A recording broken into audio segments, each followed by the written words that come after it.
গত বছর বা 6 মাস হয়েছে বা সদ্য যে সমস্ত আম গাছগুলো লাগিয়েছেন সে সমস্ত আম গাছে কী করে ঝাড় তৈরি করতে হয়, মানে গাছকে কি করে বড় করতে হবে, তার উপরে আজকের ভিডিও। নমস্কার, আমি দেবজ্যোতি, কুচবিহার থেকে। আপনারা দেখছেন রান্তুর ছাদ বাগান। প্রতিদিনের অভ্যাস মতো আজও চলে এসেছি একটি ভিডিও নিয়ে।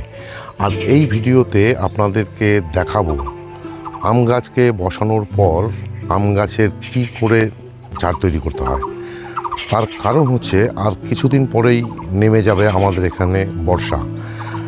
সেই বর্ষার জল পেয়ে গাছ কিন্তু তরতর করে বেড়ে উঠবে। তার আগে যে সমস্ত কাজগুলো করে নিতে হবে সেটা হচ্ছে গাছকে ভারী মিক্স খাবার দিয়ে দিতে হবে। আম গাছকে কিন্তু খুব বেশি খাবার দেওয়ার প্রয়োজন পড়ে না। আম গাছকে যত কম খাবার দেওয়া যাবে আম গাছের পক্ষে কিন্তু ততটাই ভালো। সুতরাং মিক্স খাবার দিয়ে দেওয়ার পর গাছ যখন সেই খাবার গ্রহণ করতে শুরু করবে এবং বৃষ্টির জল যখন পেতে শুরু করবে, আর তাতে গাছের যে গ্রোথ সেটা কিন্তু বাড়তে শুরু করবে, মানে নতুন ডালপালা কিন্তু আসতে শুরু করবে। এই নতুন ডালপালা আনতে গেলে যেটা করতে হয়, গাছের যে ডালগুলো বেরিয়ে আসার পর ঠিক এভাবে যদি আপনারা গাছের একটি নোট রেখে কেটে দেন তাহলেই কিন্তু ঠিক এভাবে গাছে 3-4টি করে ডাল বেরিয়ে আসবে।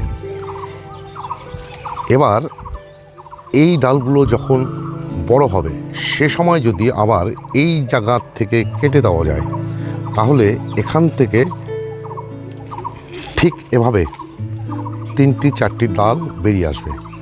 এখানে একটি কথা বলে রাখি, যখনই এইভাবে ডাল বেরিয়ে আসবে, এই যে এখানে দেখুন এই ডালে 4টি ডাল ছিল, আমি এই ডালটিকে ভেঙে দিয়েছি। ভেঙে দেওয়াতে কী হবে, এই যে ডালগুলো সংখ্যায় যেহেতু 3টি রয়েছে, ডালগুলো কিন্তু সুস্থ সবল হয়ে বেড়ে উঠবে। ঠিক তেমনি যে সমস্ত গাছে এবছর মুকুল এসেছিল, আম ধরেছে, সে সমস্ত গাছের ক্ষেত্রেও কিন্তু ঠিক একইভাবে এবার ডাল বা মুকুলের যে অংশ সেটাকে কেটে দিতে হবে।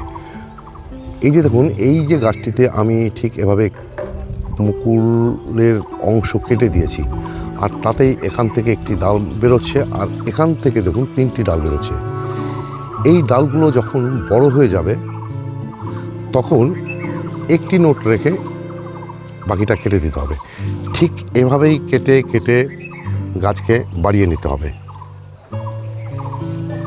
শুধুমাত্র খেয়াল রাখতে হবে যখনই গাছে এভাবে নতুন ডাল আসতে শুরু করবে বা নতুন পাতা আসতে শুরু করবে সে সময় কিন্তু আম গাছে এক ধরনের পোকা, যাকে ম্যাঙ্গো উইভিল বলে, সে কিন্তু এই যে কচি পাতা বা কচি ডালকে কেটে দেবে। এছাড়া বিভিন্ন ধরনের পোকামাকড় রয়েছে, সে সমস্ত পোকামাকড়কে প্রতিহত করতে ব্যবহার করতে হবে কীটনাশক। এখানে কীটনাশক হিসেবে আমরা ব্যবহার করতে পারি, বিশেষ করে যখনই এই নতুন ডাল বেরিয়ে আসবে সে সময় ওই ম্যাঙ্গো উইভিল নামক যে পোকাটি, সেটা যেন পাতা কাটতে না পারে, তার জন্য দিয়ে যেতে হবে প্রোফেক্স সুপার, নয়তো হামলা, নয়তো কনফিডার। এই 3টি কিন্তু রাসায়নিক কীটনাশক। যে সমস্ত বাগানি বন্ধুরা রাসায়নিক কীটনাশক ব্যবহার করতে চান না, সেখানে আপনারা ব্যবহার করবেন কাকা নামক একটি জৈব কীটনাশক।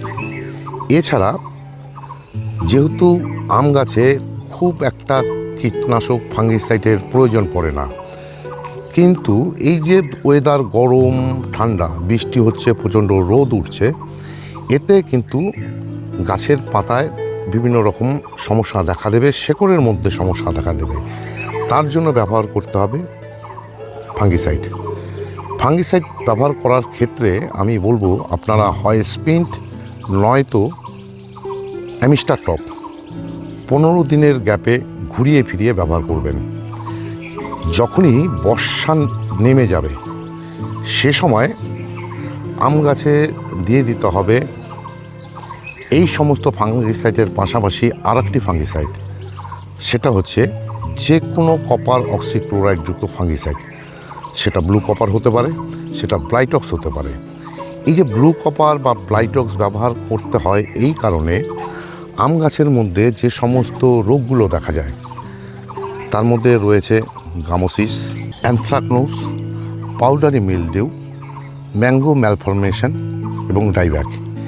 এই সমস্ত রোগের থেকে গাছকে বাঁচাতে কিন্তু আমাদেরকে কপার অক্সিক্লোরাইডযুক্ত ফাঙ্গিসাইডের পাশাপাশি দিয়ে যেতে হবে অ্যামিস্টার টপ এবং দিয়ে যেতে হবে স্প্রিন বা স্যাপ। এইভাবেই আপনারা গাছের যদি পরিচর্যা করতে পারেন তাহলেই গাছ কিন্তু সামনের সিজনের জন্য প্রচণ্ড ঝাড় তৈরি হবে এবং গাছ বড় হয়ে মুকুল আসবে এবং সেই মুকুলের থেকে আপনারা আম ধরাতে পারবেন। আর এটাই ছিল আজকের ভিডিও, কি করে আম গাছের ঝাড় তৈরি করতে হয়, কি করে আম গাছকে বড় করতে হয়। আজকের এই ভিডিওটি যদি ভালো লেগে থাকে তাহলে একটি লাইক দেবেন, কমেন্ট করবেন এবং আমার চ্যানেলটি যদি সাবস্ক্রাইব করা না থাকে তাহলে অবশ্যই চ্যানেলটি সাবস্ক্রাইব করে নেবেন। কেননা প্রতিদিন দুপুর 2টোয় আমার এই চ্যানেলে কোনো না কোনো ভিডিও চলেই আসে। সেই সমস্ত ভিডিও দেখতে হলে বা পেতে চাইলে আমার চ্যানেলটিকে সাবস্ক্রাইব করে নিতে হবে। সবাইকে অশেষ অশেষ ধন্যবাদ এবং শুভেচ্ছা জানিয়ে আজকের এই ভিডিও শেষ করছি। সবাই ভালো থাকবেন, সুস্থ থাকবেন, সবুজের সাথে থাকবেন। ধন্যবাদ।